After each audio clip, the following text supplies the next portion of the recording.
The natural course of life is this. Here's the road of life. And when we're children, we start off with no negative emotions. All negative emotions, by the way, have to be taught to a child. They have to be taught, and the child has to learn them from their parents. Have you ever seen a negative baby? There's no such thing as a negative baby. Babies just are, this sack grows big enough to the point where we can even go to slumber parties, or we can get together with our buddies, and we can talk about how terrible our childhood has been, how rotten our parents are, how rotten our siblings, teachers, and everything else are.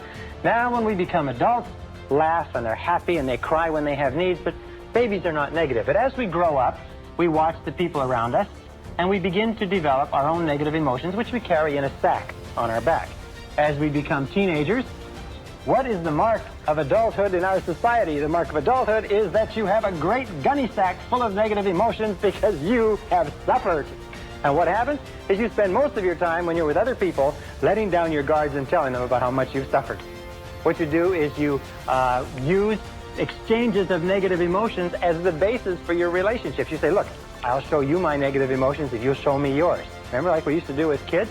And what you do is you get together like a couple of traders in an Arab bazaar, and you display your negative emotions. You say, oh, look at this rotten childhood I had, and look at this terrible relationship, and look at how crummy my boss is, and how rotten this is, and so on. And you exchange them back and forth. Now, what happens when you talk about and think about your negative emotions?